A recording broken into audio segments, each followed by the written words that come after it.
Hello guys, இன்றைக்கி செல்வி cooking சேனலில் வீட்டிலே பானிபூரி எப்படி செய்கிறதுன்னு பார்க்க போகிறோம். வாங்க எப்படி செய்கிறதுன்னு பார்க்கலாம். இப்போ காட்டியிருக்கிற கிளாஸால் 2 கிளாஸ் ரவா எடுத்திருக்கேன். அதில் 4 டேபிள் ஸ்பூன் மைதா மாவு சேர்த்துக்கோங்க. இதை நல்லா மிக்ஸ் பண்ணிக்கோங்க. அதுக்கப்புறம் பூரிக்கு தேவையான உப்பு சேர்த்துக்கோங்க.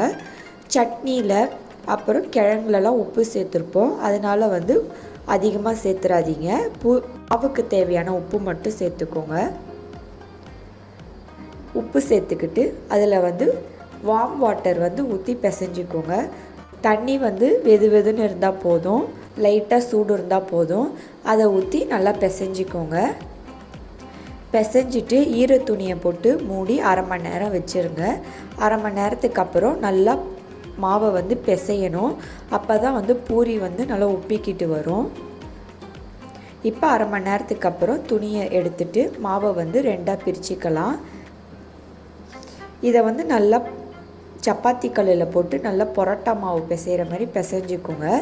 அதுக்கப்புறம் இந்த மாதிரி நல்லா உருட்டிட்டு எந்த திக்னஸ்க்கு வேணுமோ அதுக்கேற்ற மாதிரி மாவை உருட்டிட்டு இந்த மாதிரி மூடி போட்டு ரவுண்ட் ஷேப் கட் பண்ணிக்கோங்க.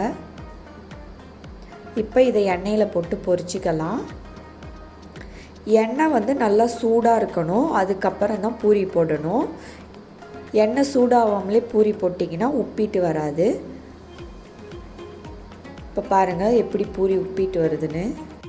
2 சைடும் நல்லா பொரித்து எண்ணெய்லாம் அடங்கினதுக்கப்புறம் பூரியை எண்ணெயிலேருந்து எடுங்க. உடனே எடுத்துடாதீங்க, இந்த மாதிரி கலர் வரணும். இது வந்ததுக்கப்புறம் பூரியை எண்ணெயிலேருந்து எடுத்துருங்க. ட்ரை பண்ணி பாருங்கள். பிடிச்சிருந்தா செல்வி குக்கிங் சேனலுக்கு சப்ஸ்கிரைப் பண்ணுங்கள். தேங்க்யூ.